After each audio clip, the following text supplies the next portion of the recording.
María Jesús Alvarado nace en 1878, un año antes de la Guerra del Pacífico. Y es una guerra que lo cambia todo. De manera que la vida que ella tenga hay que tomar en cuenta que está en relación a los cambios que se generarán después de la Guerra del Pacífico. Si hay una persona que ayudó mucho a su libertad interior, a su libertad de pensamiento, fue su madre, que siguiendo mandatos que venían de la Ilustración francesa, la educó en la lectura y en la libertad de pensamiento, lejos de los dogmas. De manera que María Jesús se va a la ciudad de Lima con su madre a muy pequeña edad debido a trastorno económico de su familia y que su padre se va al norte.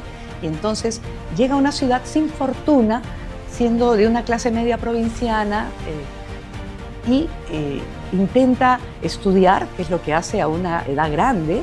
A los 14 años entra a un colegio a seguir 3 años de primaria, pero en sus discursos de fin de año vemos que ya ha logrado un nivel de autonomía de pensamiento notable, porque cuestionará que la mujer sea sierva de su cónyuge, cuestionará los matrimonios desiguales y también exigirá al Estado secundaria pública femenina. Tenemos que después de este primer elemento que nos dice que ella está avanzando por un camino muy propio, ella se va a empezar a interesar, claro, en trabajar, y se encuentra con las limitaciones que le plantea la sociedad. Da un examen como preceptora de 3er grado de primaria y luego, sin estar contenta, se refugia, se aísla durante 12 años, de los 18 a los 30, en su casa, en donde lee, escribe literatura, pero lee mucho de revistas internacionales, se vuelve positivista. Es una corriente que plantea la necesidad de ser muy racionales, muy científicos, con el positivismo en una mano y las ideas liberales de democracia, igualdad, derechos. Ella mirará la sociedad y escogerá algunas causas de las que quiere ser reformadora. Por ejemplo, la situación de los indios. Ella va a entrar a la sociedad proindígena con Dora Mayer y Pedro Zuller a defender a la población indígena de los asaltos y robos de los gamonales, sobre todo en Puno, pero también en el resto del país. A la vez estará defendiendo el derecho a la huelga, el derecho a la protesta de esta nueva clase social, los obreros, y va siempre a valorar sus marchas, ¿no? A acompañarlas, a defenderlas, a quejarse de la represión gubernamental contra las mujeres obreras. Es un fenómeno nuevo, pero su lucha central será por los derechos de las mujeres. Ella conoce a esta Dora Mayer de la proindígena, también conoce el trabajo de Soy Aurora Cáceres, lee de sus antepasadas, digamos, Flora Tristán, Clorinda Mato, Mercedes Cabello, y siente que sí, que hay que dar la propuesta completa. Y es en 1911, en una famosa conferencia en la Sociedad Geográfica, siendo ella alumna libre de San Marcos, de la Facultad de Letras, que con prensa, con mucho público, va a presentar su propuesta feminista con 4 puntales. Educación de la mujer. Primero, decir que la mujer tiene la misma capacidad que el hombre, que no es cierto que es inferior, y esto obedece a prejuicios históricos, pero la historia misma demuestra cómo hay muchas mujeres capaces, pero que al no estar en un movimiento no ha generado una mejora en su situación. Pero las mujeres están avanzando y para ello requieren ser útiles a la sociedad. ¿Y cómo lo pueden hacer sin ser educadas? Nuevamente pide educación secundaria, acceso a la universidad y una educación que sea igual para hombres y mujeres. Pero hay una excepción de 3 cursos. Los cursos tienen que ser de la misma calidad que los hombres, educación mixta, pero la mujer debe tener una identidad doméstica, una identidad maternal, sea con hijos biológicos o sea con los niños de la sociedad. Y para eso tiene que formarse en ciencias domésticas y en puericultura. Para ella será clave, es la primera que habla de estos temas. En Buenos Aires sí lo hacían, tal vez ella lo aprende de allí. Y además en gimnasia. La mujer no debe tener una vida retirada, recostada, sino tener energía para que su educación sea intelectual, moral y física. Luego de eso, pues, y la formación profesional debe insertarse en el trabajo, abandonando este desprecio, ese menosprecio de las clases altas al trabajo, esta mentalidad rentista, y especialmente al trabajo de las mujeres. le dice a las mujeres, es la llave de su libertad. En todo el mundo, el trabajo y el ganar dinero ha sido lo que ha otorgado libertad a las mujeres. Lo desarrolla bastante. Luego los derechos civiles para que las mujeres, no solo las casadas, pero ellas también, sino todas, puedan manejar su patrimonio, puesto que aportan a la riqueza del país, pagan impuestos que sean autónomas, no como planteaba el Código Civil del siglo pasado, que todo lo manejaba el papá o el esposo o el hijo mayor. Y finalmente, el derecho al sufragio. Las mujeres tienen derecho a elegir y a ser elegidas para aportar todas sus capacidades a la nación.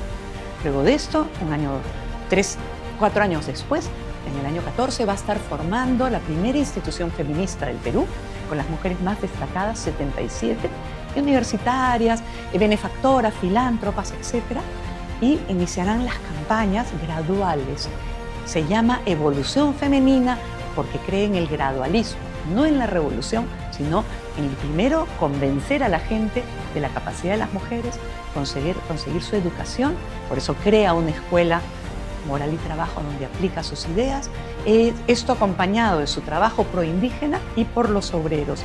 Y ella tenía para muchísimo más de jalar y desarrollar estas campañas en el Perú, si no fuera que su solidaridad con obreros y estudiantes durante la dictadura del presidente Leguía llevan a que la gendarmería destruya su imprenta, la encarcele 3 meses y luego la presionan para que se vaya del país. Y se va a Argentina por 12 años, cerrándose este primer feminismo. María Jesús Alvarado es nuestra pionera más importante, no solamente en el Perú, sino en América Latina. Ella escribe un texto en 1910 que manda a un congreso en Buenos Aires, pero lo más importante en Lima es que en 1911 ella da un discurso que se llama El Feminismo, publicado y difundido, donde entre las 4 cosas que plantea, que tienen que ver con también el derecho a la educación, el derecho a la salud, en fin, pero ella coloca allí una propuesta que es el derecho al sufragio que teníamos todas las mujeres en nuestro país. Y entonces es por eso la pionera. Desafortunadamente, digamos, el debate sobre el sufragio femenino en el Perú se da alrededor de la Constitución del 33. María Jesús Alvarado no está, porque ella sale al exilio, va a la Argentina. ¿Y por qué va? Porque está ella apoyando al movimiento sindical que recién comenzaba en el Perú, y entonces presta su imprenta, digamos, son pues enfrentamientos que hay entre los sindicatos y la patronal, como se hablaba en ese momento, y ella sale al exilio. Previamente está en la cárcel de Santo Tomás, donde las mujeres iban presas en esos momentos, y entonces la gran figura del debate en la Constitución del 33 es Soy Aurora Cáceres. Pero María Jesús está desde Argentina siguiendo el proceso en el Perú. Es amiga de Alex Miró, que va a ser otra de las pioneras feministas en el sufragio femenino en Argentina, ¿no? Que luego será también impulsado por Eva Perón, pero ella está con las pioneras. Y con esto quiero decir que las pioneras de Perú, de Argentina y las del mundo estaban en vínculos y relación, porque en 1923 llega la delegación con la señora Carrie Chapman de la Organización Mundial por el Sufragio Femenino, y quien la recibe es María Jesús Alvarado. Pero también la recibe Víctor Raúl Aya de la Torre, pero esta señora era quien ocupaba el lugar de las sufragistas más importantes que había habido en Inglaterra y en Estados Unidos. Y entonces lo que quiero decir es de que había una red de sufragistas que estaban relacionadas entre ellas. Bueno, María Jesús sigue en Argentina, logra regresar del exilio el año 36, y ella retoma el trabajo feminista, el trabajo por el sufragio, hasta, digamos, que llega el año 45, que es la apertura democrática con Bustamante, José Luis Bustamante. Y entonces en este Frente Popular, donde el APRA, ¿no es cierto?, regresa del exilio, hay elecciones, sale elegido Bustamante, el Congreso, tanto la Cámara de Diputados como la de Senadores, está presidida por apristas, aprueban, ¿no es cierto?, esta elección para el sufragio para las mujeres en las elecciones municipales se hace realidad. Que había sido aprobado en la Constitución del 33. Y entonces están las juntas departamentales, hay elecciones, están las primeras alcaldesas como Dora Madueño en Puno y la señora Zambrano en Urubamba, pero María Jesús sale elegida como las primeras consejeras de la Municipalidad de Lima, igual que Alicia Cox va a salir como, va a ser luego alcaldesa de Miraflores, o igual como la viuda de María Tegui, ¿no es cierto?, va a ser parte de la Municipalidad de Surco, Anita Quiape, ¿no? Y entonces lo que quiero decir es de que ella, desde 1911 hasta en el momento del 45, hasta el final de su vida, ella sigue siendo un referente importante.